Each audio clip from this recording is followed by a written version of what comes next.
Hello, everybody. Hmm. Mm.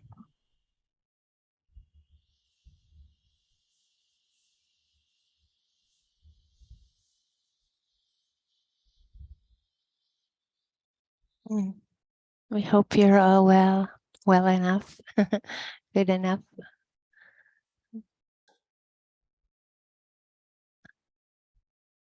So, mm. If you want to take your time to look at the other pages so we can see who's here, connect. Mm.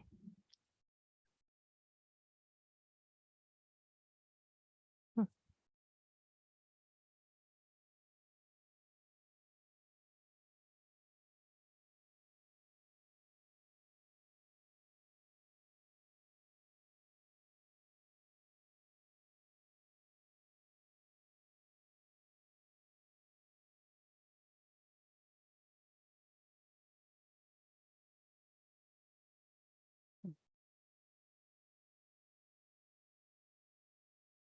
Extremely windy here, so let me just shut the windows.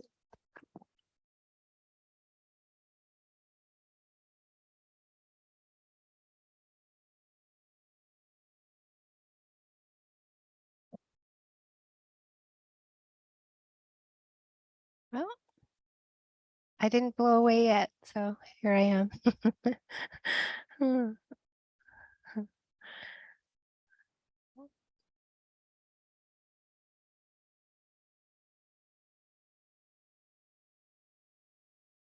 And so let your attention settle however your attention settles within your body or around your body,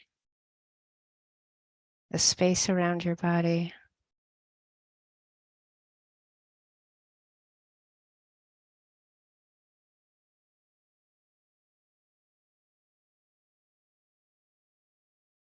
Often it's helpful to let the attention settle where your sit bones connect with your cushion or bench, chair, floor.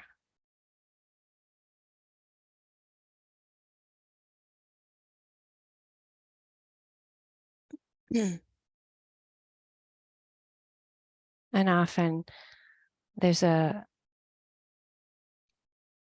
enough sensations there of earth element, hardness, softness, that can help just bring us into a more settled, grounded connection with the earth within our body and the earth itself.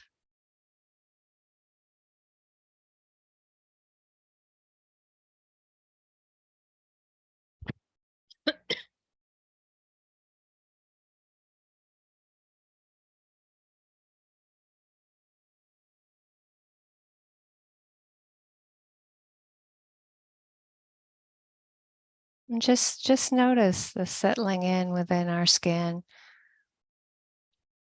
the kind of lowering of the focus of the attention out of the head.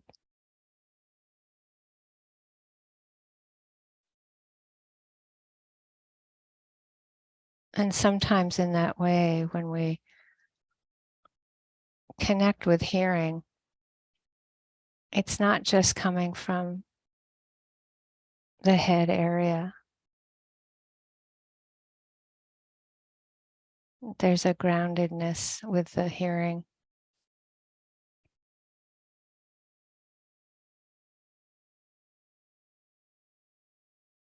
So we're opening up the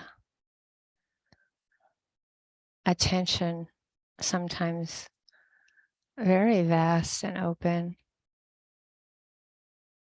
But there are times where we just connect back to the sit bones, connecting to the earth. So just check to see if your attention can notice hearing happening, but also staying connected at times with earth element.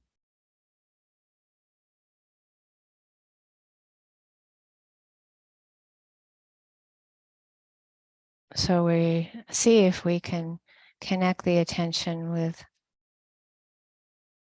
silence, textures and vibrations of silence, or the movement of the sounds, the life, the aliveness, the beginning, middle, end of sounds.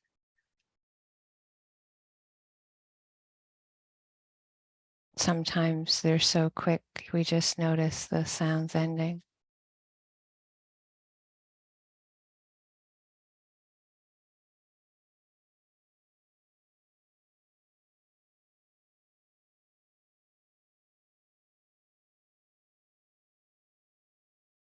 So, of course, there is that shift to that, if we can, that receptive awareness.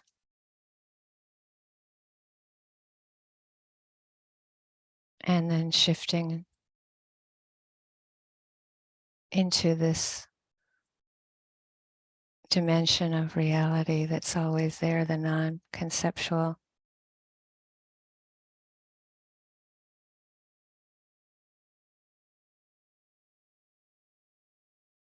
Where, of course, we make space for the conceptual to come and go by itself, the thoughts about the textures and vibrations of the sounds.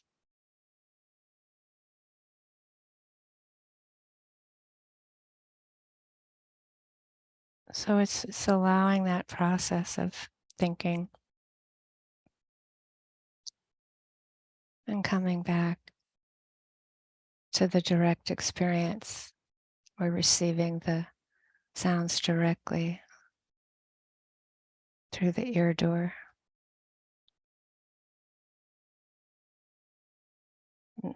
the mind door.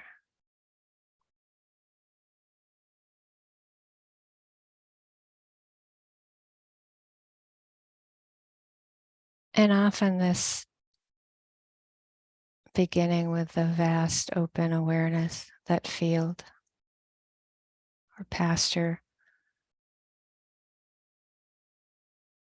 and then seeing if the attention can relax and receive, can bring a deeper kind of rest.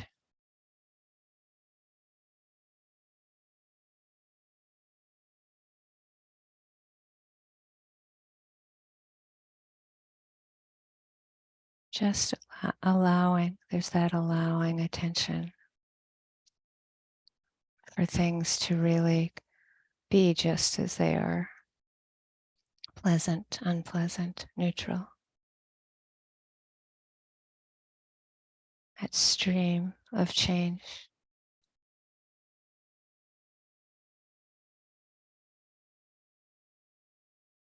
And knowing the attention can always open up to this fullness of open awareness, and then it can, for example, come right into or around the hands, the skin of the hands, the myriad sensations, physical sensations coming and going within our hands.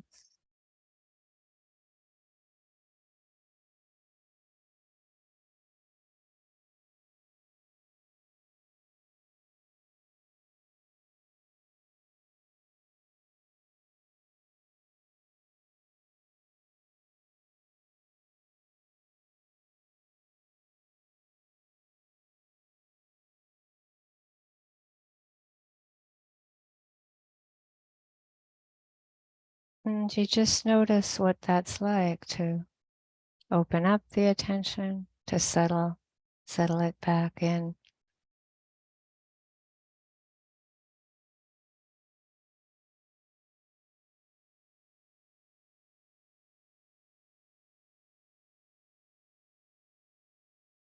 And then, of course, you can notice what happens when you go bring the attention to the movement of the breath.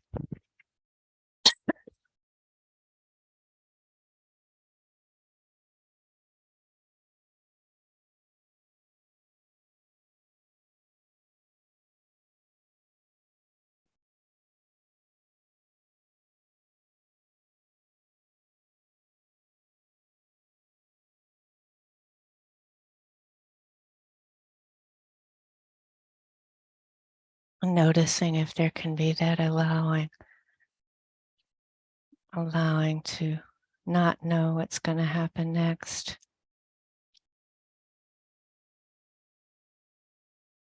Just like a wave, a swell appearing in the ocean. Sometimes it's like we're right in the water, feeling that swell come. No inside, no outside, just movement.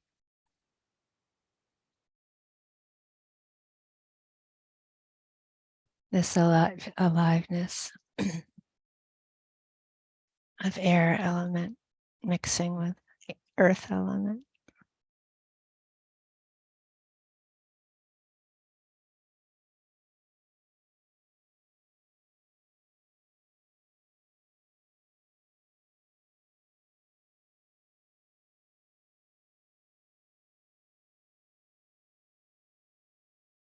And we can follow that path of allowing. You can feel the pull to thinking.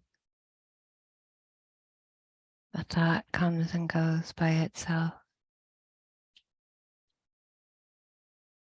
Maybe you come back to the end of the falling movement. Wherever that movement is, you just connect again.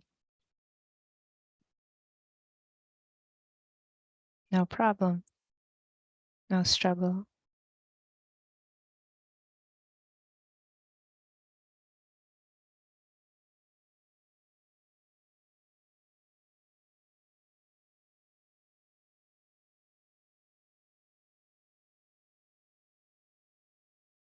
There's so much we can learn from just letting the breath be just as it is.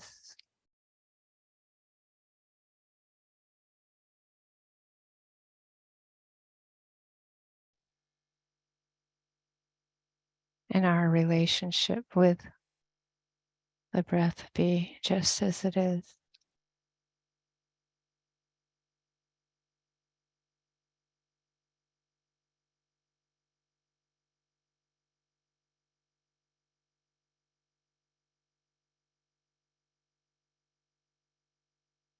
And then we just start to see it as the attention. Are we able to notice this flow of sounds or thoughts, body sensations, smells, tastes, emotions, sounds, this flow of aliveness, moment by moment change.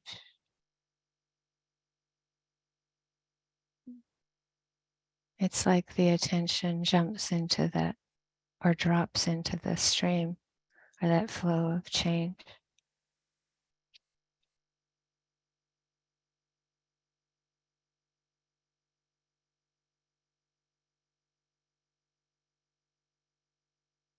And other times we might be very drawn into just the attention with hands or sound, breath.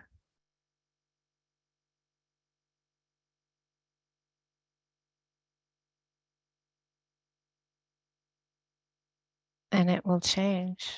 So sometimes we'll be in between, dropping into that flow of change and anchoring a rhythm, an ever-changing rhythm.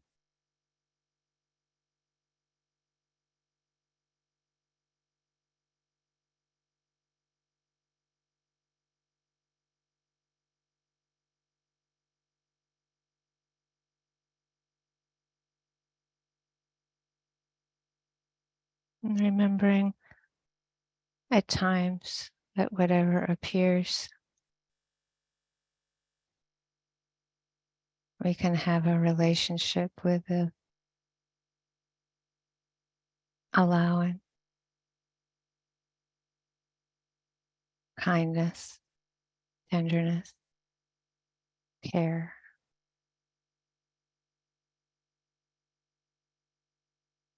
acceptance,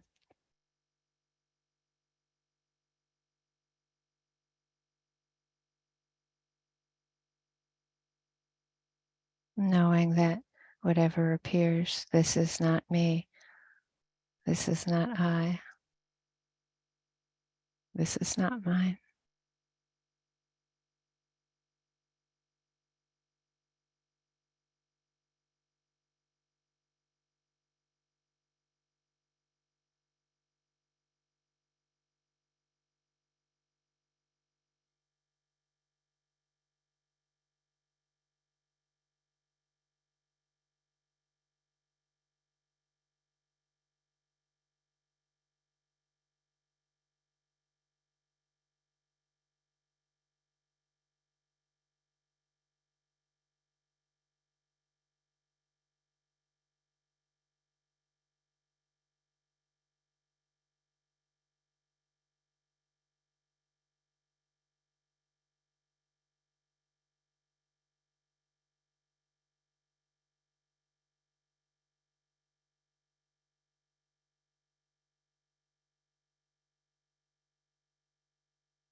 Thank you, Michelle.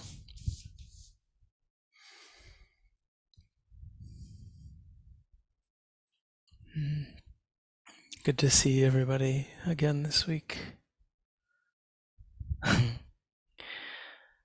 happy to be home. As you know, many of you know, I've been kind of traveling over the last month. Had to do some family visiting and teacher retreat out in California.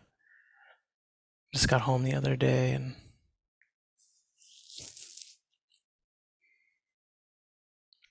it all feels like a dream. There and here. Mm. I was just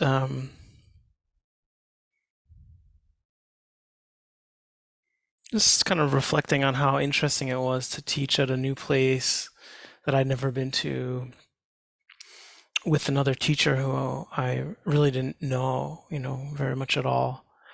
Um, but was, grateful for the invitation and curious about the place and, looking forward to the opportunity.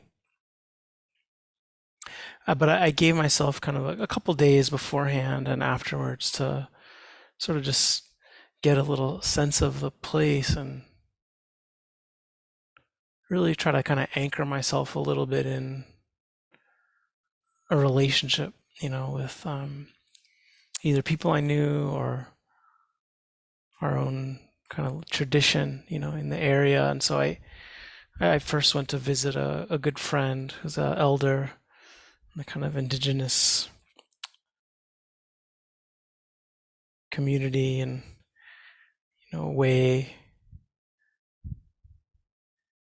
who lives out there and does a lot of really good work working with kind of people in recovery and the Indian Health Services and that part of California. And I never actually gone to visit him, and his partner, and lives very close up in the Santa Cruz Mountains there. And uh, was interested in kind of with the retreat that I was about to teach and the place, and gave me a bunch of sage to go, smudge everybody off at of the all the yogis, and he said, he works with people and a lot of people in recovery. He said, well, they're all in recovery too, really. I said, it's true. Of course, it's a place where you're not allowed to burn anything. It's like they'll evaporate you for burning anything at the center. So I made the offerings without fire involved.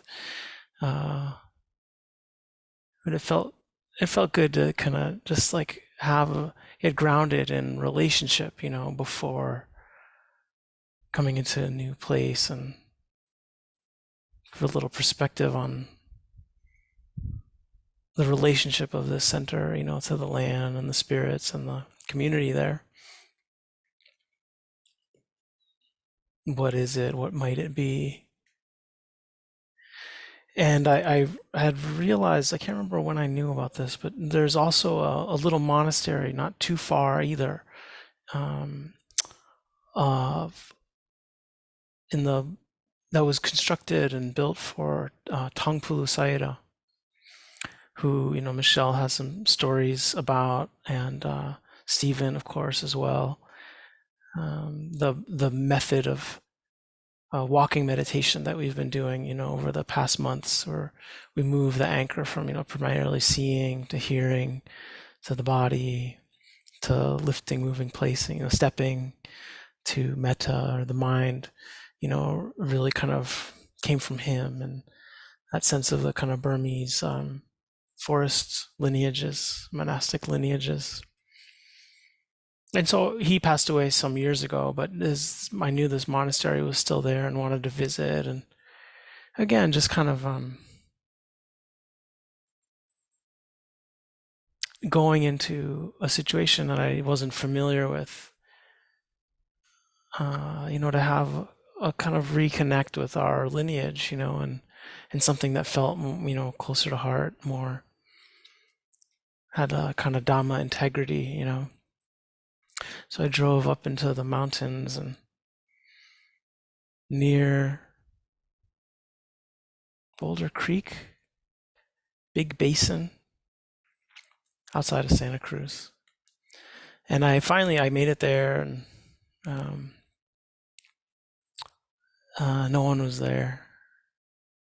It was Sunday, and often the monks or nuns will get invited to like a dana somewhere, and so, but I could see it was bigger than I imagined. It seemed like must be some number of people living there, and there's a little pagoda, and so I just kind of I went and sat, at the outside of the pagoda. It was closed. You can see there's like a little hall inside, also kind of a little Sema hall, and I walked around a little bit, and could see how close some of the fires had gotten in the last few years, these burnt logs. And um, I had gifts that I just left on the door handle to the kitchen, hoping that there would be some layperson to be able to kind of manage them. But some more sage and Burmese tea that I had brought from this restaurant in Boston that I had just been to a few weeks earlier, and strawberries from a little farm towards the coast. It reminded me of this poem that I first heard from Michele by Lipo. Going to visit Tai Tien Mountain's master of the way without finding him. A dog barks among the sounds of water. Dew stains peach blossoms. In forest, I sight a few deer. Then at the creek, hearing nothing of midday temple bells.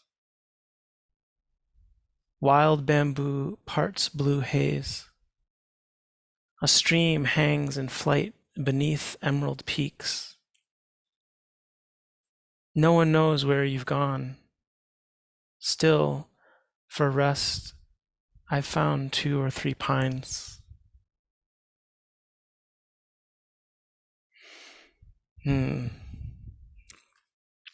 It's it's such a beautiful take on making this pilgrimage up to this mountain and looking for this master, and them not being there. But really, you can see that Lipo got what he came for. Really, maybe in a deeper way, a sense of maybe the master isn't so important.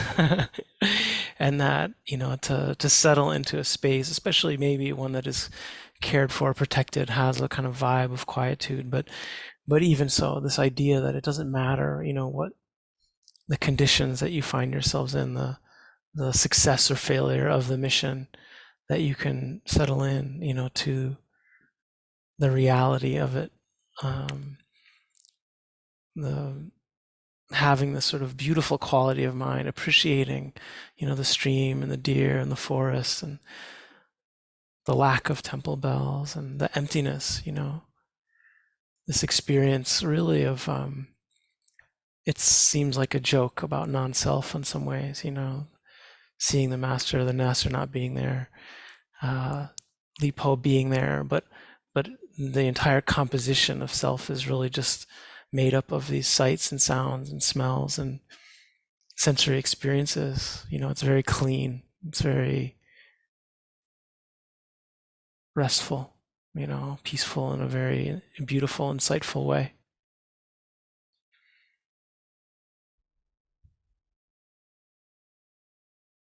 And it was powerful then, to go to this retreat center and, have all of the appropriate disorientations, of newness, and of course familiarity around a number of things, but this sense of that none of it mattered really, right? That the practice, just how wonderful that we have this practice where, yes, we negotiate, where is this? How does this work? What are the rules here? What are the relationships? What are the dynamics? There's a lot of unknown, a lot of uncertainty. We encounter that truth all the time, every day. But that on some level, especially spaces and places and communities that protect the silence, of the practice. There's this place where you can get to, right, where you just realize like it doesn't matter. It doesn't matter where you are. It doesn't matter who you're with. It doesn't matter the rules or the, you know, pleasant or unpleasant or neutral qualities of what's happening around us, right? This access that we are developing, to this calm, this stillness, this quietude underneath or beyond, that which is always changing, moving, undependable, even if we're trying to find our security in those things.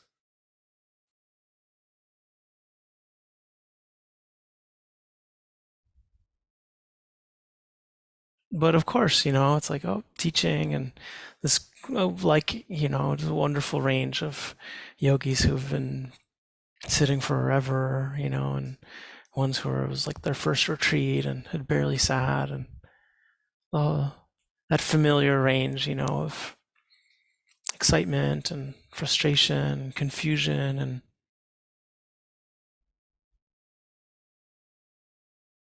mm, hope and hopelessness, that we encounter in this way.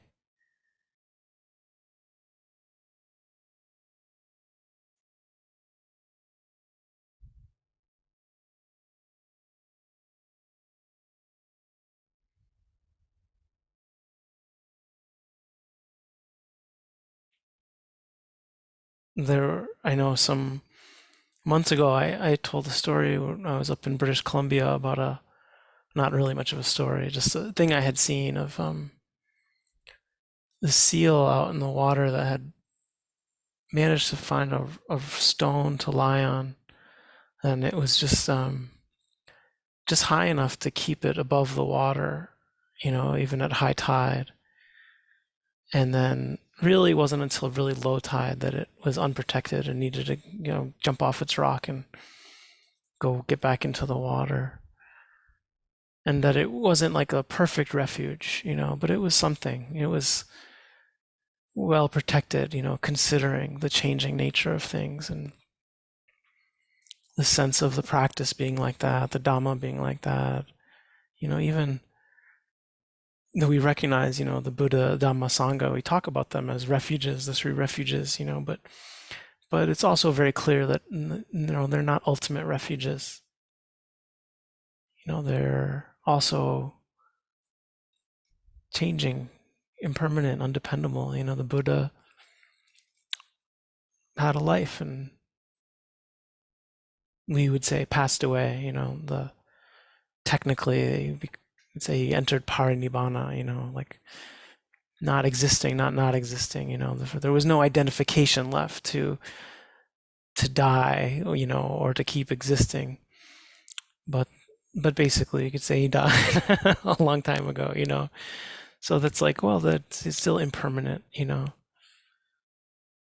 Dhamma also this, so beautiful, the teachings, the truth, the structures of knowing, that we have around how to do this practice and how to think about it and how to understand it, but also it can be an impediment, it can be something we're attached to.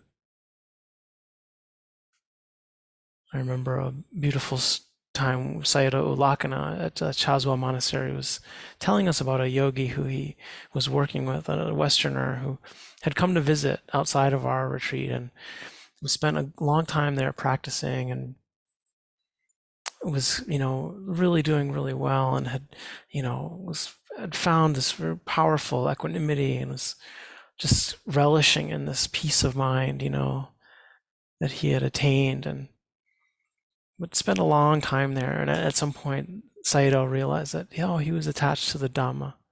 There was still some part of him that wasn't letting go, wasn't able to actually let go of even these conditioned phenomena that include equanimity, that include these beautiful states of mind.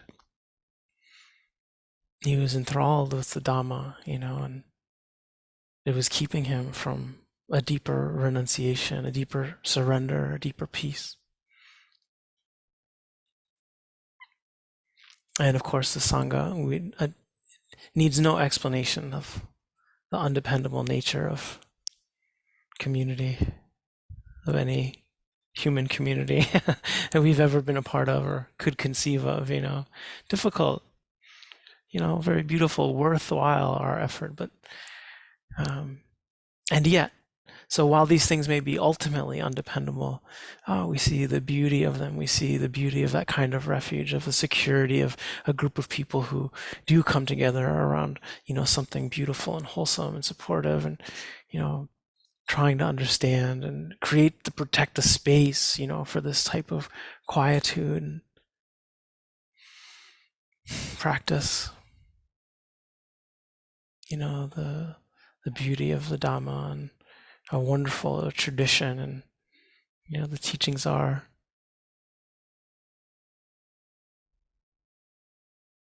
How amazing the Buddha was, and how much we honor that insight and our teachers, wherever we have been received sort of inspiration or signs of liberation, that we honor that. And it's such a powerful thing.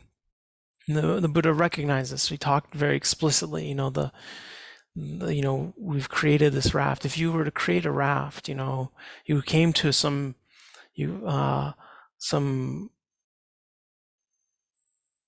body of water, the edge of this water, a shore, a beach, and where you were was unsafe and unstable, and there was this vast chasm of challenge and instability before you, but that there was a far shore of security, safety, that you would lash together sticks and logs and bamboo and, make something to be able to get across at this far shore.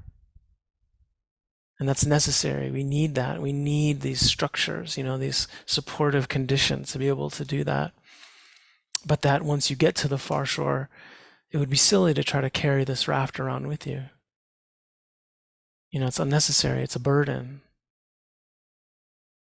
And he said that's what the Dhamma is like that. That it's a vehicle, a beautiful and important vehicle,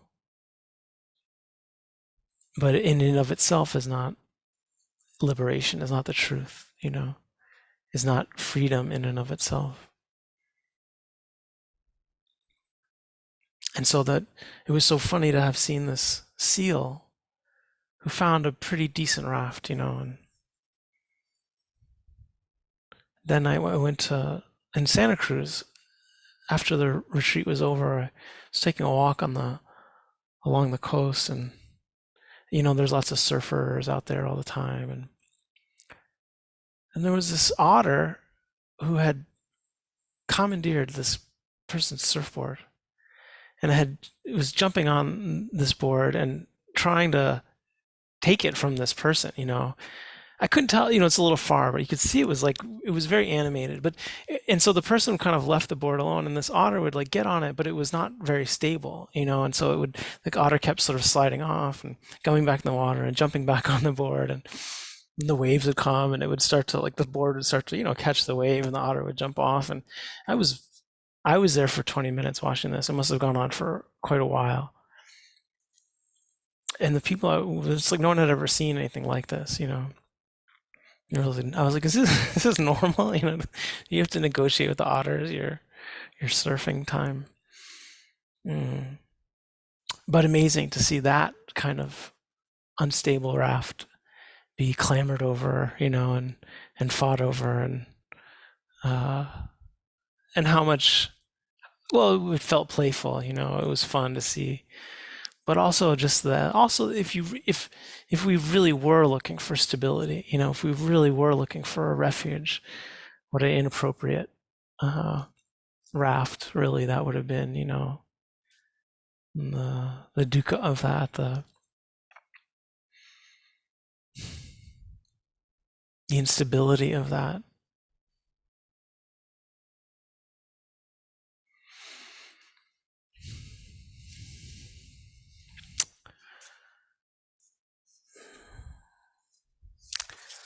I'm not going to read as much of this as I think I initially had thought of.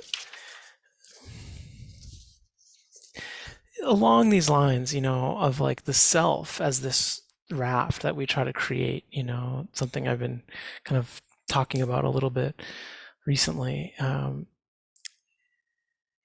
we use the sense of me to create stability in the world of undependability, and the constantly changing conditions. But that ultimately it's not a very stable raft, and it's hard because it's like when teaching this notion of non-self, we can understand that things are undependable, things are impermanent, not satisfying. When the sort of other side of it, of like the third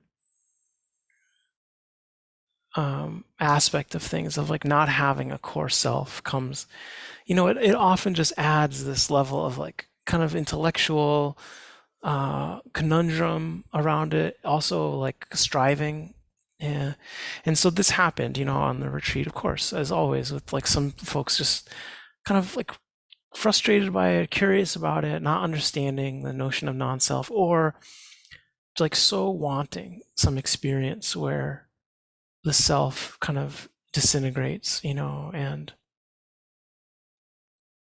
in a good way, it's like that, even though that longing is painful and maybe misguided, which I can say in a minute, there's something about the oppressiveness of the me, of the I, of the identification, that is important to get a taste of. It's important to see and to get that sense of squirming around it, of like how do we get from underneath this? It's like it is so oppressive actually, and the relentlessness of all, and the pettiness of all the meanness and the um, and yet that sense of trying to hope for or fantasize about of an experience of non-self, like another raft, right? Like another thing. Like if we were to have that, then that would provide this sort of stability, and that would be kind of like this longing that we're looking for, and the kind of dukkha in that, of seeing that it's like, oh, it's a setup, you know, for more striving and more expectation of stability around another experience, right? And that ultimately this is all about, there's no experience that's satisfying. There's nothing that's going to happen in any of the sense doors that's ultimately going to be satisfying enough for long enough to give us stability in that way that we so long for it. And so that's like there's this other mechanism of heart that's kind of that we need to learn and try to understand, and it's very hard, of like it's the release, it's the letting go, it's the unhooking from expectation that actually starts to provide some of this, and that it's not looking for an experience of non-self as much as this fathoming of selfhood and selfness and meanness of what is it, and truly observing it and seeing the uh, its undependability, its changing qualities, right? Its constant, its instability as insight, right? That the insight isn't just about like attaining non-selfhood, that it's seeing selfhood as unstable is the insight, right? And so that the instability of that is important and valuable to experience. Um,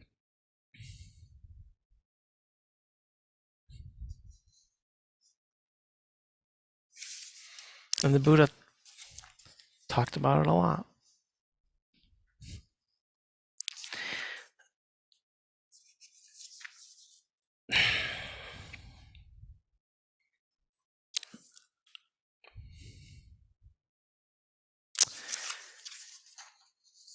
I'm just a little so where to start. I'll start where I was going to start. So it's important. I think what's cool is like, where he starts this conversation is about what are the grounds for views, right, that are unhelpful. And this particularly the view of self, right?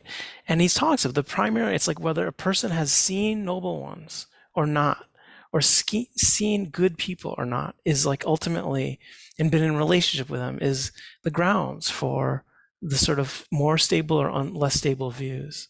So the person who has not seen stable ones and is not skilled or trained in the teaching of noble ones, they have not seen good persons and are neither skilled nor trained in the teaching of good persons. They regard form like this. This is mine. I am this. This is myself. They regard feeling, perception, here's his choices, volitional formations, whatever is seen, heard, thought, known, attained, sought, and explored by the mind, like this. This is mine. I am this. This is myself. And the same for this other ground of views. The self and the cosmos are one and the same. After death, I will be permanent, everlasting, eternal, imperishable, and will live forever and ever. They also regard this as this is mine. I am this. This is myself. And then he goes on to say the people who have had relationships with noble ones and have been skilled and trained in the teaching of noble ones, who have seen and known good people and are skilled and trained in the teaching of good people, they regard all of that list of things as this is not mine. I am not this. This is not myself.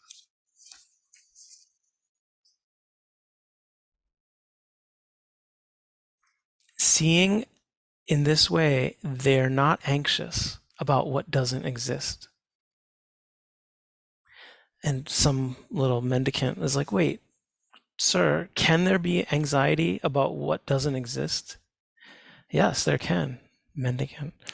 It's when someone thinks, oh, but it used to be mine, and it is mine no more. Or it could be mine, and I will get no more. They sorrow and wail and lament, beating their breasts and falling into confusion. That's how there is anxiety about what doesn't exist externally. Well, can there be no anxiety about what doesn't exist externally? There can, mendicant. It's when someone doesn't think, oh, but it used to be mine, and it will be mine no more. It could be mine, and I will get it no more. They don't sorrow and wail and lament and beat their breasts and fall into confusion. Well, can there be anxiety about what doesn't exist internally? Yes, there can. When someone has such a view, the self and the cosmos, after death, I'll be permanent, that whole thing.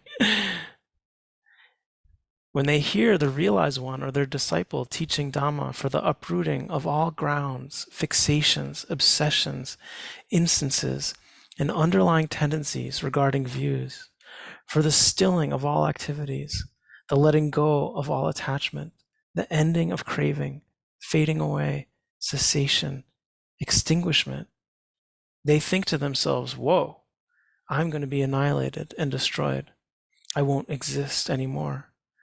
And they sorrow and they wail and lament and they beat their breasts and fall into confusion. That's how there's anxiety about what doesn't exist internally.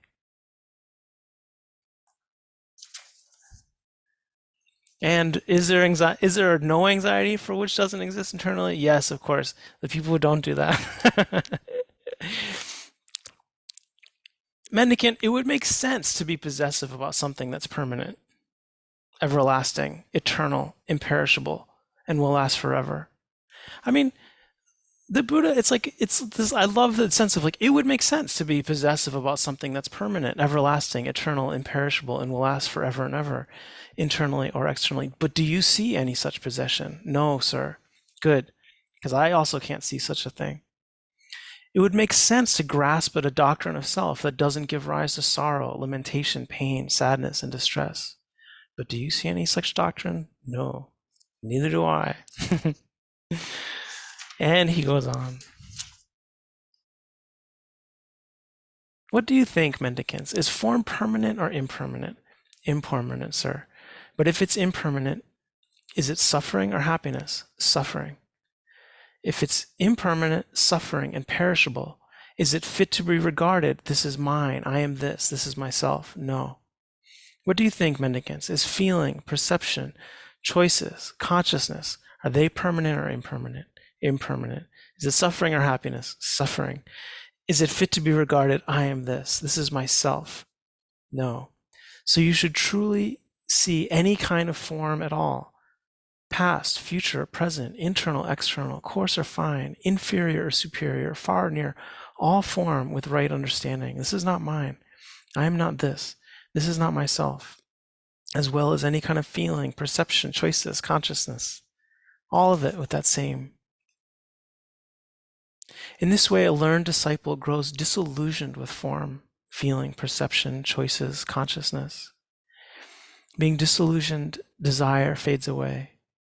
When desire fades away, they are freed. When they're freed, they know they're freed.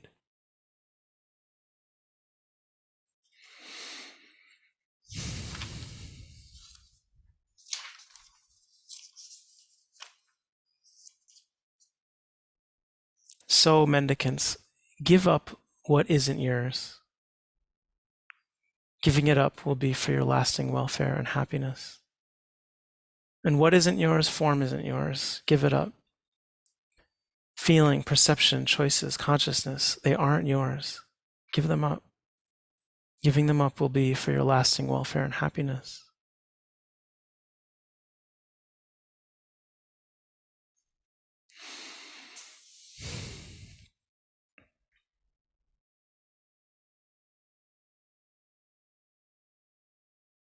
There's just, it's something so pure and clean and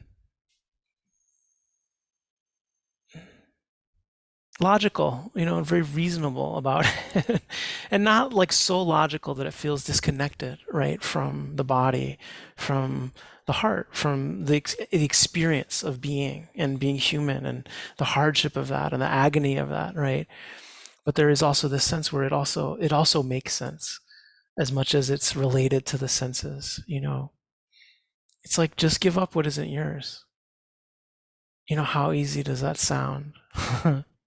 you know and like, wow, like, oh yeah, you're not having to give up anything. That's actually right, because what we're so identified with, what we're so attached to, isn't actually ours. And what a beautiful kind of relief that is. And yet, of course, how hard that is. The in its grandness, right? In the fullness of, even, yes, even in the Buddhist, in the suttas, and in that day, many people became fully enlightened, supposedly. But still, it wasn't compared to the total population. It's still very small. Now it's even a smaller part of the total population. It's not easy, for those even who want it, who are willing to go through that fear of annihilation, right? The fear of non-existence. And we see that that is actually so much of what's at the heart of the mind's not wanting to let go. It doesn't have to be like terror, but it can be and it can be terror of non-existence. But as it's experienced in any moment, it can be much more subtle, but this sense of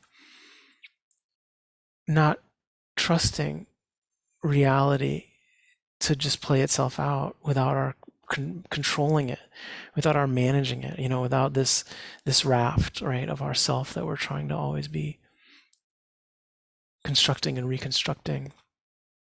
And so it's important. It's like this, like the whole thing is about like, is it permanent or is it impermanent? And it's like, look, we just look. Well, that's the invitation. It's like, well, there's something that feels persistent. There's something that feels very stable in one way. But if we look moment by moment, we see that this me-ness is always changing.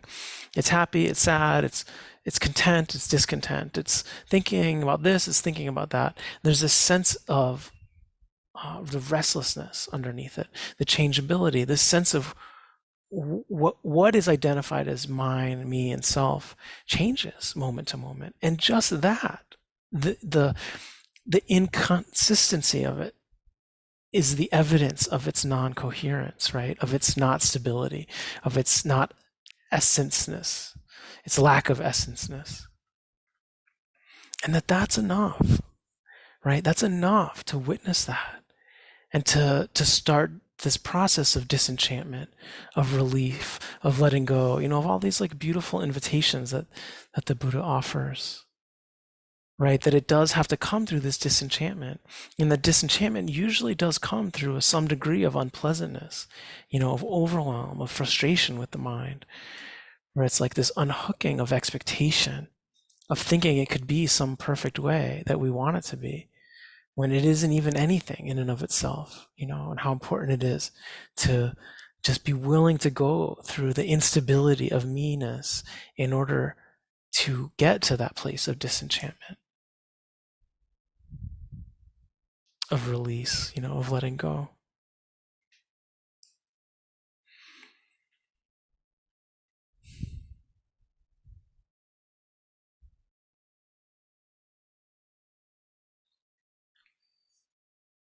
And so it's like, it's hard to do. It's hard to do in life. It's hard to do when we have a lot of responsibilities, when we're being engaging other people, to remember these truths, and not just, so there's the remembering them intellectually, and then like the remembering them of the word sati, what we translate as mindfulness, that it comes from this word remembrance. It's very hard to maintain this connection of remembrance of that truth while things feel threatening and things feel insecure and things feel unstable, and we're called to act in relationship to that. And so just amazing, for me to like be at this retreat center, and all the changes and all the differences, and and everything that I had been carrying with me in my weeks previous of all the kind of family matters and health matters that had been arising, and then amidst all that, to like have this shared space where we're a bunch of people sitting together, quietly. And that, oh, okay, at some point in that process of sitting and sitting and sitting and sitting and sitting and walking and sitting and walking, and it's like at some point it's just like, all right, it's all foam. It's all just foam churned out, by the ocean. And it's like this all this preoccupation of like, is the practice good, is our practice bad, are we getting what we want, are we proving to, is like, what's happening? It's like there's none of it matters. None of it, whatever's happening in your mind, whatever's happening in your body, there's another level at which it's like, it doesn't matter. It's all the same conditioned phenomena, kind of pinballing one moment to the next. And it's a problem when we're identified with it and we think we're controlling it and we think we're being impacted by it. And it's like, when the mind can, even for a few moments, just like be okay with it, right? To have some recognition of, oh, this is all just phenomena unfolding based on conditions. The mind, the body, all the sense doors, everything that's happening right now was conditioned from what happened a moment ago, and a moment before that, and a moment before that. And there's an inevitability to what is arising right now. And our ability to be mindful of it, to see it clearly, to find our way from unhooking, is the only thing that prevents inevitability from gushing out of our own lives. Right? Where there's a chance at freedom, there's a chance at kindness amidst the difficulties, there's a chance at patience, no matter how many mistakes we might make and apparent failures we might have in regard to that because of our overwhelm. It's like there is a chance, right? There is this chance to observe, to be with experience as it's unfolding, to see it clearly enough, to have this perspective on it that is liberated and liberating, right? And unhooks the heart and mind from all of the antagonisms and anxieties that create so much unwholesome behavior moving forward. So it's good that we gather, it's good that retreats happen. It's good that we gather on Sundays, and it's good that you sit, and it doesn't matter where. I mean, it's like the sense that I could go sit at this monastery, no one is there, but there's like all these social forces that make us feel like, well, it's weird to sit in a different place, in a public place, and not that that's easy, and it's not that that's not real, but also this sense of like, it doesn't matter who's around us, it doesn't matter what center we're at, or in our homes, or on the street, or who's teaching, right? It's like this truth is there, right? The space is there, the quietude is there, no matter what, and it is always available. And it's something about like, where do we appreciate the conditions when they're provided for us? And where are we responsible for creating those conditions as much as possible? Mm.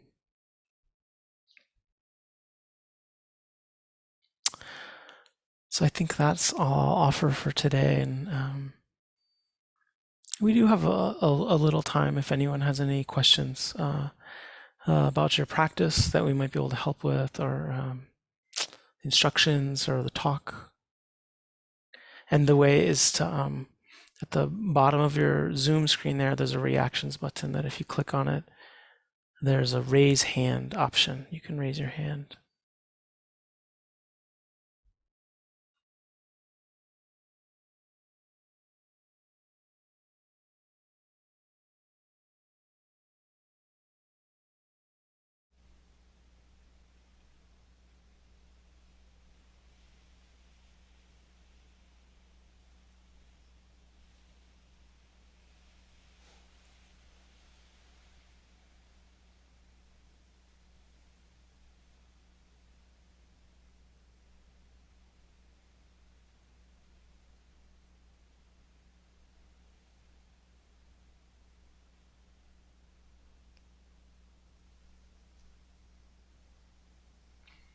Hi, Audrey. Let me make sure you can unmute yourself. There you go. I just wanted to share, well, first of all, thank you. You're a really, oh, let's just, your voice is super quiet. I can barely hear you. Is there a, Mm. if you can't do anything, I can hear you enough.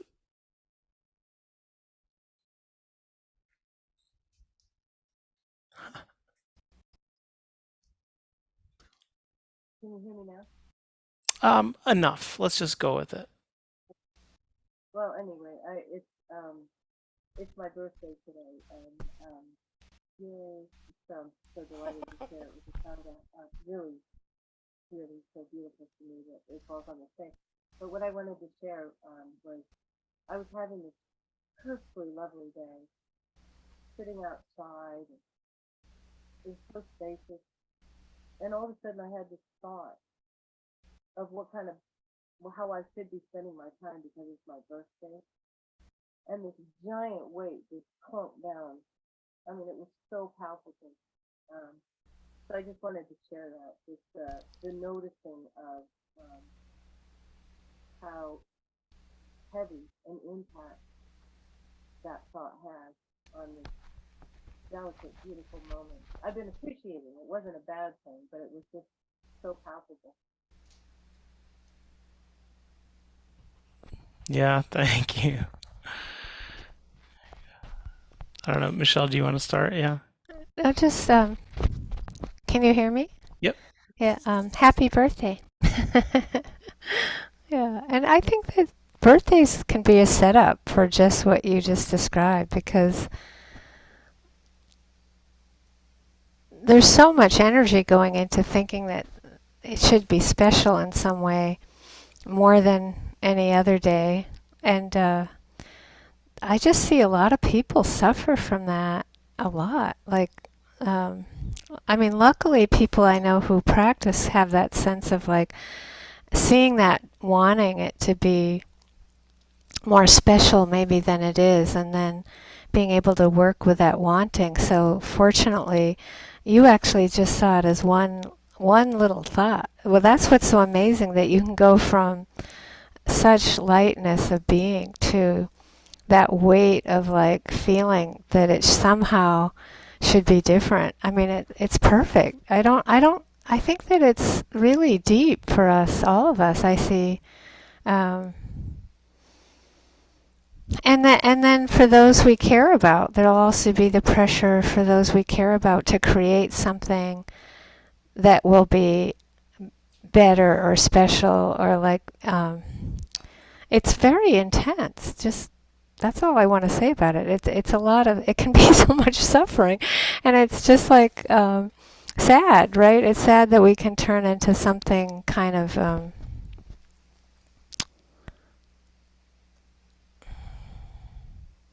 I think like, well, you can just take it from that place of how the Buddha taught that birth is so precious, that we're so fortunate to be born human, and I think that getting that sense of that,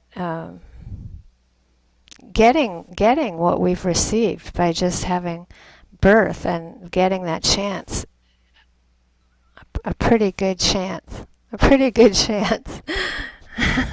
We're all given a pretty good chance to practice, yeah, to be liberated. I think that that's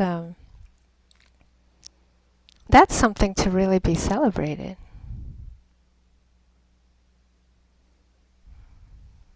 Mm. Yeah, so thanks for bringing it up because I know a lot of summer-born people, and I think in the summer maybe it's even more intense. Summer-born people, there's even more intensity around. Like maybe I should, you know, there's more travel, there's more opportunity to do something. I don't know. Some people I tend to like to be a little bit more quiet, like quieter, to just take in the gratitude. Mm. I'm enjoying it. Thank you. Yeah, Jesse, you Yeah, have no, you I have have birthday dukkha. Yeah, no, I you've taught me about birthday dukkha. no, I totally. I think it's like the war. It's birthdays and like New Year's Eve. Can be like the war. There's like all this pressure that it's supposed to be like this super fun time, and it's pretty much never really. And so I think that's been like a project of mine. I'd say for I don't know how many years of having a birthday where I really was like I don't I it was like something feel like it collapsed where I was trying to have just like a simple day and not do anything, and then there was like regret around it, and I just felt like it was fascinating to me, this question, and so um, I really do feel like it's something really important to learn, not just figure out. It's not like you can do it perfectly, but where is that combination between like really something that has felt quieter and less extravagant for the most part, but also still wanting to do something that feels meaningful on some level, whether it's like relational or personal. And I mean, I've explored different things around it. Fortunately, in many years, I'm teaching on my birthday, and so that always feels like a very sober and appropriate and yet beautiful kind of thing to do on my birthday. So it feels like um, a, a good way to hide from feeling like that there has to be this sort of social dynamic of it in a way. But yeah, anyway, I think that it's what is it about these moments, whether it's birthday or New Year, it's just like this heightened sense of this is meaningful and it's important, and where is that like a beautiful honoring, and where does that create tension? Like where is that stressful? And what are the things that we do to kind of honor the recognition without and honor maybe our sensitivity on a day like a birthday to the fact that like there is a reckoning that happens every year, right, around our lives, and whether we feel good about it or we feel negative about it or whatever. And that's New Year's has a similar kind of flavor, right? It's like, oh, this is a marker, and there's a weight to that. How do we honor that, in a way that's powerful and honest, but not like really bleak? I mean, I think some of it's like our own compositions. Also it's like what are our tendencies around. So, um, yeah, happy birthday. And it's like we do honor the weight of it and the significance of it. It's like, yes, you could say I was never born, I never died. So you're like, all right. And then there's the other level of like we live in this realm too, and that there is something significant, right, about these markers of time passing, whether it's the solstice, or the things, that they're meaningful and they're helpful in ways of kind of reckoning and reconciling with that. So yeah, thanks for Yeah, bringing and it I up. felt that I also had been enjoying the quietness of it. And I felt like I had just witnessed like some natural phenomenon, like a meteorite or something. Just the weight of a Mm, thought hitting me was so strong. yeah. And so I got kind of sick out of it. And, Yeah, one thought. I mean, isn't it? It is totally amazing. yeah. And then it's like, yeah, the one it can go the other way too, right? One thought, and suddenly, um, yeah. I had a well, I have questions. I do have this a a mildly funny story, depending on if you think it's funny or not. And so when I was driving down to Santa Cruz, I had um, someone had lent me their car to go down, and it was it's like a station wagon Volvo stick shift, that I had borrowed before, for teaching in California, and it only had a tape deck, and so and they had a box of Dead concerts, um, of like the Grateful Dead, and so it was like, okay, I just like topped, I'm not like a huge Deadhead, but I like the Dead, and so I was putting it in, and there was this driving down the coast. It's like so beautiful, and Route One on California, it's like unreal. And then as I got towards this big basin area, you started to see where one of these fires had come down and come all the way down to the road. It must have been in the last couple of years. And it's like horrifying. It's so intense, and it's all gray still. And, it was just like coming into it. It's like the mind going from like, it's California, and then it's like, wow, like this is the future. And everything's burning, and the cloud, the haze, that was the thought that I had gone to California to get away from the smoke, right? It was like, what is the world coming to, right? So it was like this sense of the doom of it, and I'm driving, and then suddenly the song kicks on. It's every silver lining has a touch of gray, and it's like, I will I will get by, I will survive, right? And then like boom, it's like suddenly like, oh, and it had been kind of cloudy, and like the sun breaks out, and it's like, wow, and it was just like this, like it's just like our view of like, things are great, things are horrible, there's no hope, there's hope. It's just like boom, boom, boom, boom, you know and it's like, it's just these conditions. It's very powerful to have some sense of how fleeting, and how it's not that we don't appreciate the joy and the hope when it's there, but that we have to see that it's also balanced. Like, is that counterbalanced by this despondency, right, when it's not there? And that, like, we can't really have faith in either of those, that there's something deeper than the conditionality of this me. Yeah. Margot, Richard? Hi. Um, Jesse, your talk provoked this impulse to ask a question, but I'm not sure I can articulate it, so bear with me.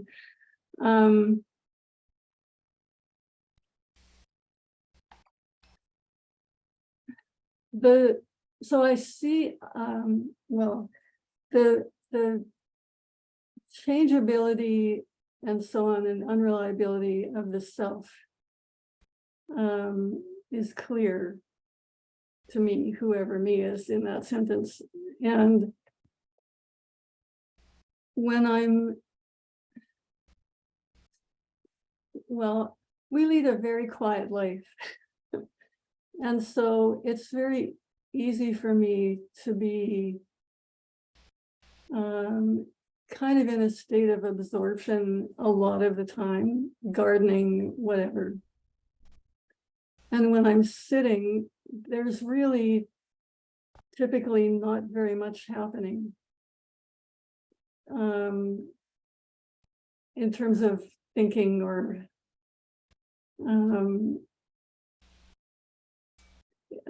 yeah, there's not a lot of noise from the self. And there's a kind of pretty steady, stable, I guess, I mean, I think of it as equanimity, but there is a sense of stability and security.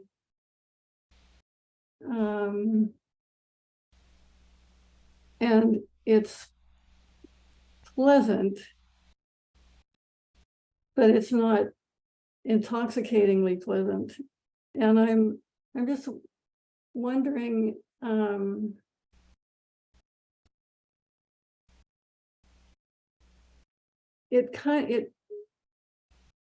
I mistaken in viewing this kind of calm, steady, quiet place? Am I just in some kind of bypass? Or and should I Yeah, I think I get what you're asking. what I'm Yeah. trying to get, like, should Yeah. I not be I mean, it doesn't feel like me. Like there was a time when I could, if you asked me, is there anybody there, I would just say definitely yes. This doesn't feel like the same me that used to be there quite stably. This feels like a memory, just a kind of flowing current. Am I on the right track or Oh totally my wrong? God, Margot, what have you done with your life? Right. Like, Oh my God, we need a intervention. Yeah. No, yeah, that sounds wonderful. It sounds wonderful. It's really great. Yeah. It's a good report. Um, and I don't know, Michelle, if you want, I can start, or you wanna.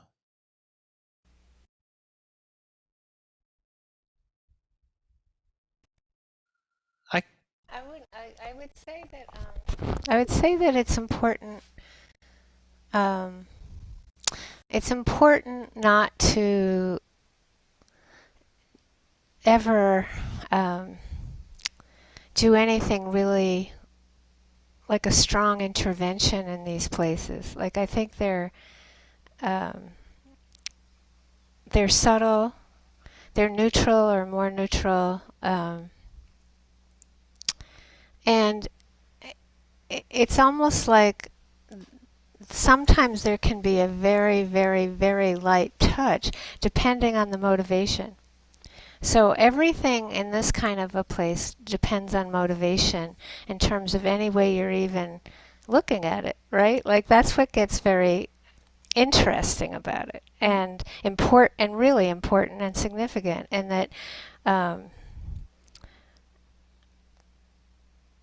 the kind of quieter and less appearance of greed, hatred, and delusion that's motivating how we're even directing the attention, then when you do kind of have a sense of like a wisp of like wondering, is there something that needs to be investigated here? That's what I would look at. Like and it might be once every half hour. I don't think I don't think you have to do. The doing there is very little, but if you do, it would be to see if there's any subtle sense of identification with knowing, for example, right? That kind of, um, but to be careful of feeling like there's a lot to do. It would be you're going in the direction of less doing, less doing, less doing, more neutral. Um, And then it gets really interesting to see, usually it has to do with energy, and if the energy goes down a bit, then it's like kind of looking at what happens then, and is there identification that happens because we're more vulnerable because the energy's down, stuff like that. I mean, I could go on and on about that, but it's like, it's really just kind of what I'm saying, which is to be careful of making interventions. And when you um, do them with a very, very, very light touch. got it. Yeah, that's my advice. Yeah. Okay. Yeah.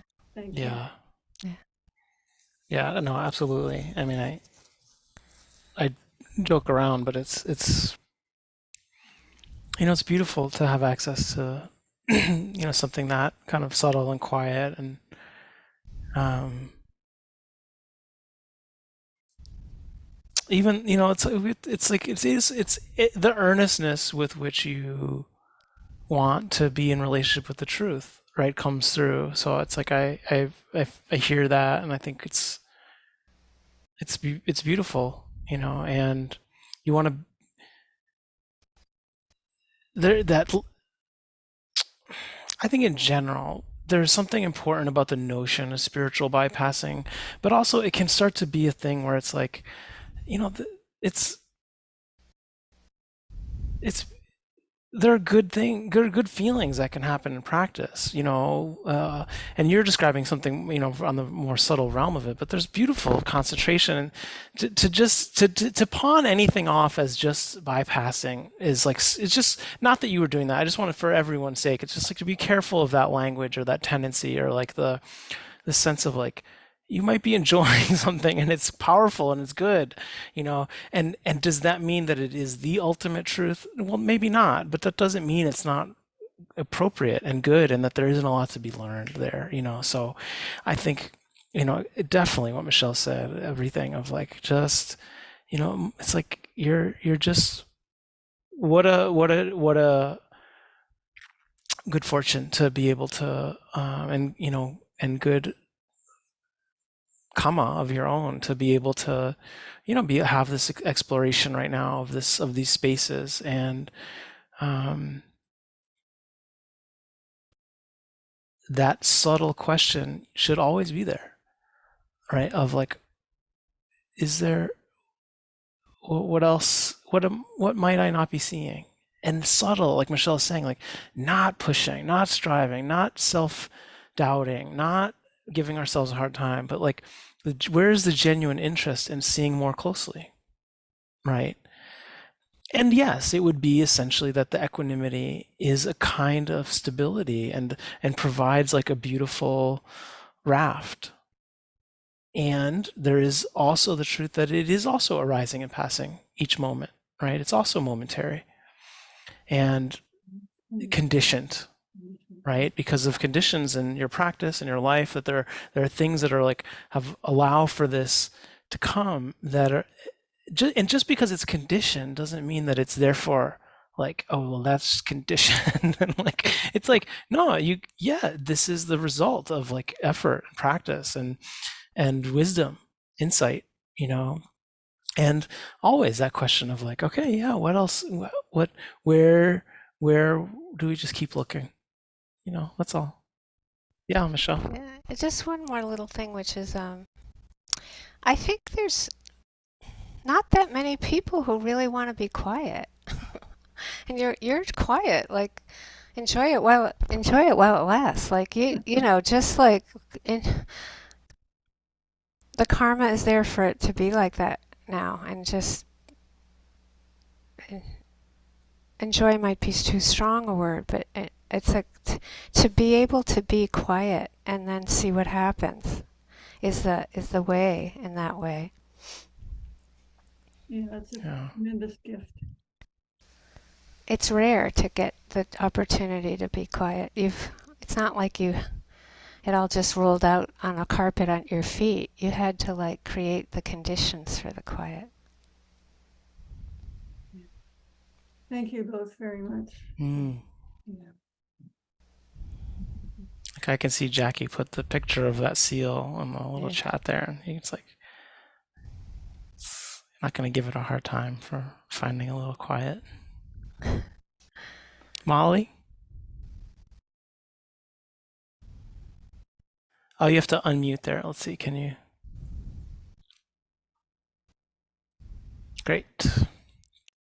This isn't what I raised my hand about, but my birthday is July 5th. And so I always thought the fireworks were for me.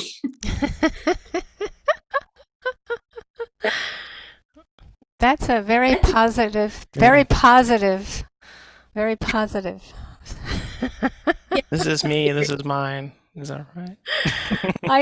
Because I know someone who was born on July 3rd, and everyone would say, he was a firecracker that popped too soon. So he got more like kind of teased about it. So July 5th sounds better. Yeah, it's not a bad thing. Oh, it's great. So, um, so what I wanted to ask about is embarrassing and exposing, but I feel just really consumed with craving and craving for sweets. And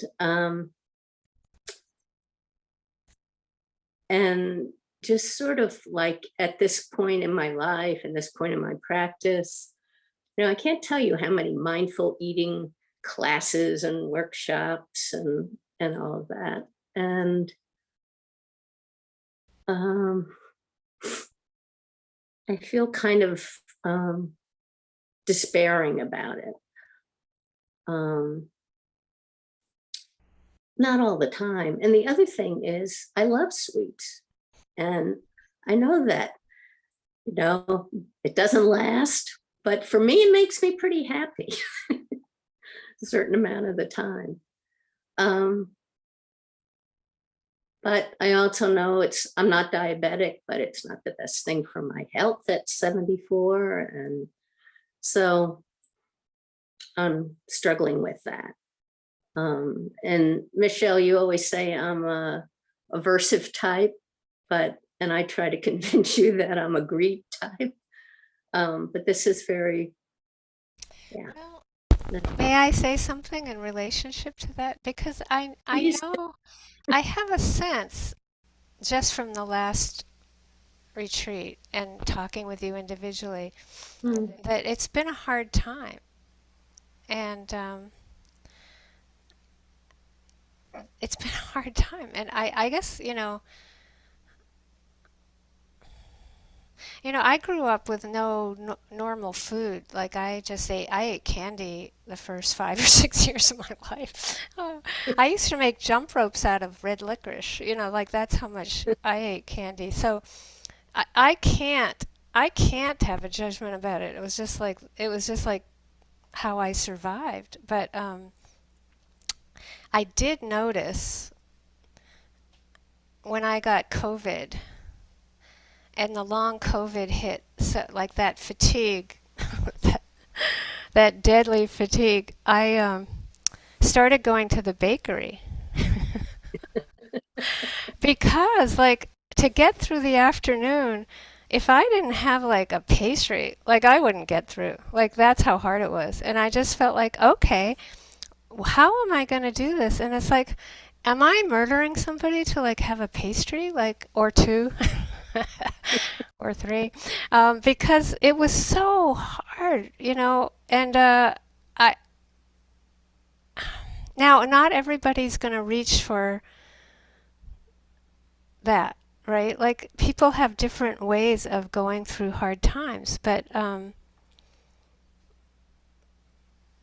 I guess I just wish for us all that we could cut ourselves some slack around um, how we get through. mm, And of course, there's a lot to learn about this, Molly, because I think that when you look at fear and craving, they're like just two sides of the coin that will kind of go back and forth, and so again, I feel like I know you pretty well, and that I feel like that what I know is going on would be stirring up at the least so much instability as Jesse's talking about, and that it would. Um, I don't know how stable you've gotten things in Arizona, but I feel like there's so much that would get triggered in terms of aging and getting old and dying and what happens to us if we have to not be able to stay at home and all those things. I think that um, they'd make anybody want to go have pastry. No, really, it's like what? So I don't know. If it's at the level, like I know it can get to the level where it will feel out of control. And is that true? Is it feeling out of control, or are you just feeling like it's a daily need? Um, yeah, I mean it feels out of control, but not, you know, it could be a lot worse. It's just I have felt I had it under control in the past and I Right. lost Yeah. So again, I think that the conditions of like stepping back and going, what are the conditions that have brought this about? So that your intention is to understand that rather than to judge. That's the whole thing with mindfulness, that you step back and you start to see, like the people at the pastry shop really got to know me, No, and it's just like you see the same it. people in line. I actually was in there the other day, and there was a big policeman in there, and this other lady, and they were on either side of me, and I, I said, this is my happy place. Like, and they were so happy. Like the policeman was just like, "This is my happy place," and the lady, and we were just joking around, and it was just like, okay, like right now, that's my happy place. Okay, like let's enjoy it. And I think that's often when there's a struggle, when something happens where we shift into when we've had something out of control. Yeah, wait a minute. When we've had something under control and then it feels like we've lost that control, how do we relate to it is the most important thing. Mhm. Because the repetition of the pattern of like judging and self-hatred and all the ways in which we give ourselves a hard time, give it more power, because the restraint, the renunciation is too hard. And so what I'm trying to say is that if you start to understand the conditions for what's happening, and you see if you can get a relationship with yourself where maybe you can get it a little bit under control. Usually for me that happens by giving myself some slack. Yeah. Mhm. So Yeah. try to keep it to one scone. I freeze 10 scones, I get one a day, right? Like, can I do that, right? Does that make sense? Mhm. It does. Yeah. And enjoy, and let yourself be out of the dukkha for that a bit of time. That's what it's usually about. It's just trying to get out of the dukkha for a little bit of time. Mm. Or courage, giving your, it's like a way, it's all ways that they're not bad. You're not bad. Mhm. Yeah. It's a lifelong struggle and it's not a fun one in this culture either. Right, right.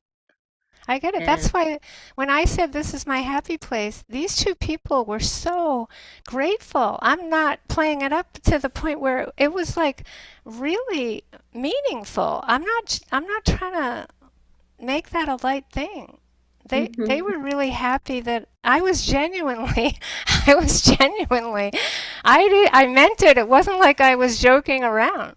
And they could feel that. And so they felt seen and validated and joined, and it was like a really really powerful time in the patisserie.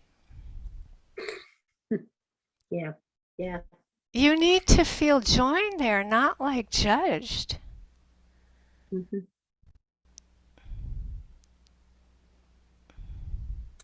Yeah. Thank you, Michelle. Yeah, then you have a relationship with that part of yourself, and then you can talk with that part and say, do I need 5? I mean, my childhood was about 20, not about 5. That's how I ate.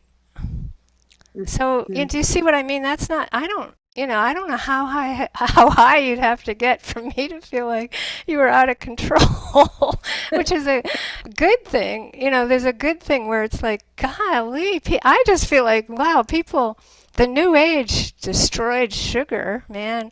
What happened? You know, it's like we're not allowed to have anything. It's really pathetic. Sorry, but I don't get me going. But I mean, geez, like, gosh, it's like you're a criminal if you like want a pastry. Yeah. Yeah. Anyway, Thank you. yeah. Thank you. Michele. Go ahead, I Jesse. Go ahead. No, I know. I mean, it's just there's so much in it, and Molly, we've talked about it before, Molly. You know, it's like I think it's hard. I don't think there's anyone who doesn't like really kind of reflect on the profundity of this question or this sort of type of question and how intense it is for all of us, really, you know, but in different ways and the socially constructed ways, of course, that happens. You know, who it's like the relationship of like pleasure, you know, to our inner lives and like where, you know, whose pleasure is kind of allowed and uh where just because we live in the world we do, or because you're a woman or a person of color or you know, homosexual, this idea that like certain pleasures are or certain people aren't allowed pleasures, right, because of their like social position, and that there's ways in which that's like enforced externally, but then we like internalize, you know, in all these ways that are like really toxic, you know, and really bad, and we have to just we're like, you know, it's the burden of it is still like very it can feel very individual and isolated. It's like it's up to me and it's my, you know, doing and my badness and my out of controlness and just all that stuff that's like very hard to manage, and very hard that there are places, of course, where the tradition that we're practicing in, well, I think we would say like has ultimately like a liberatory relationship to something like pleasure, and the understanding of, you know, appreciative joy and these things. Of course, there are ways in which it's also resonant with some of these like really toxic things culturally for us, and comes from its own patriarchal like kind of relationship with that. And so I think it's like anytime we talk about the Dhamma and practice in relationship to pleasure in the times we're living in, it's like just to be really careful. And so that like kind of everything Michelle's saying of like that really like, did I kill someone for this? You know, like that's really a good it sounds extreme, but it's like important, and be like, did you actually harm anybody? Like, because that's maybe something worth feeling bad about. You know what I mean? Like really Mhm. hurting someone or making them feel bad about themselves. And it's like, well, no, except for maybe yourself, right? Maybe you've made yourself feel bad about yourself, and that is something to be careful, like, concerned about, right? The way in which like the shame or guilt or things that occur in relationship to pleasure or seeking it, or enjoying it. So it's like, you know, anyway, there's all, of course, there's like a world of things. One thing I want to, there's two things. One is like, there, we can say that we enjoy the pleasure. It makes us happy, definitely, in the moment. And then there is this question of like, can you have the pleasurable experience without the shame?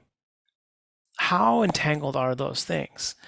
And if you're gonna have the sweet, do you have the sense of like, you know, you're willing to go through this contraction of the heart that is conditioned in your system, right? Not that it's just or right, but that you have some sense that this is what happens when you go for it, and you know, have whatever it is, that there's the enjoyment of it, but then there's some reciprocal echo in the heart that's really negative and really hard.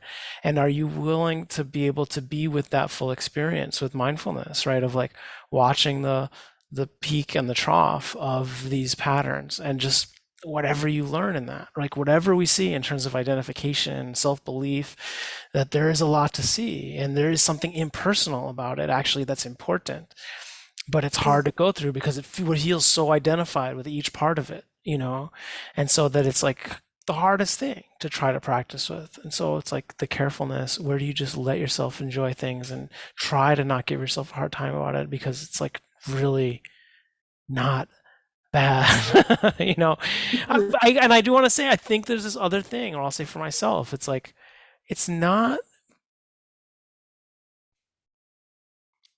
it's the lack of control that's part of what's appealing about it.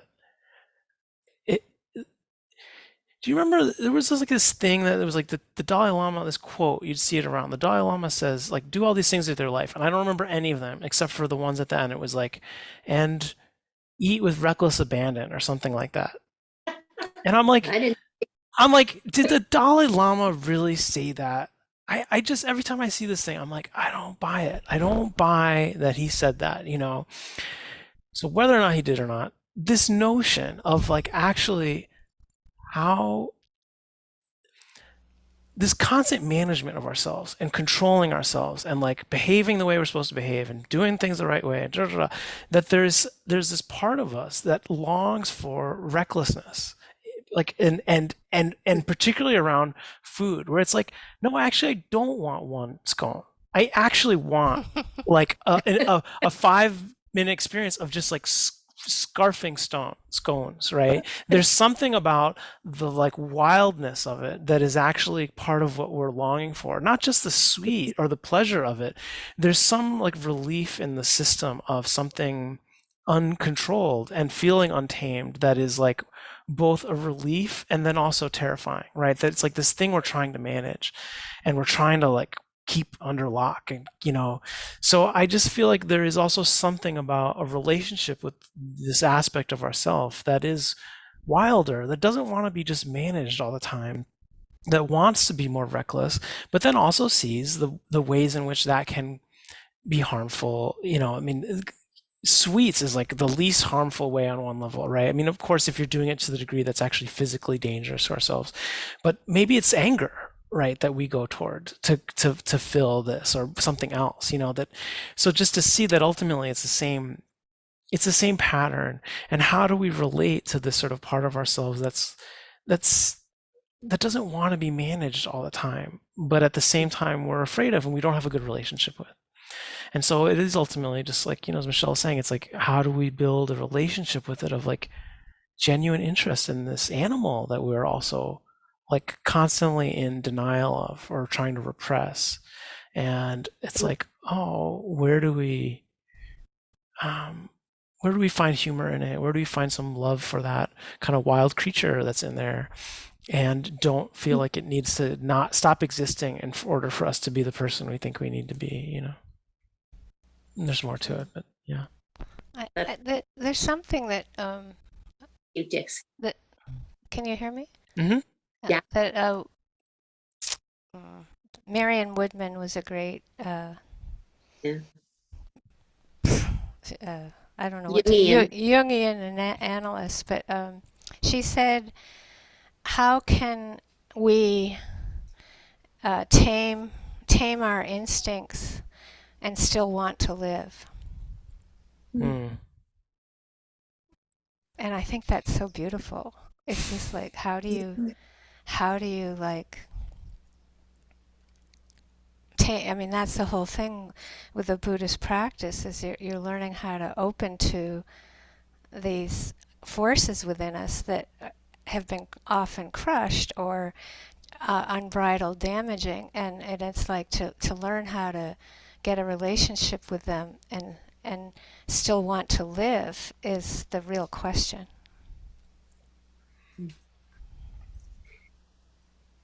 Or be able to live. Yeah. Yeah. So I'm glad you asked the question. It's helpful for all of us. All of the questions have been, and I'm glad you were willing to go through the embarrassment. Thank you both Yeah. very much. Thank you. Thank Yeah. you. Here.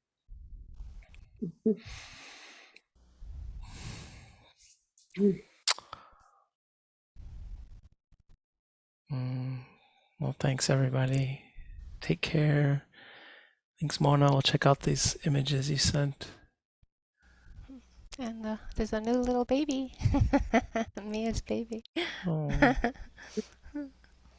Yeah.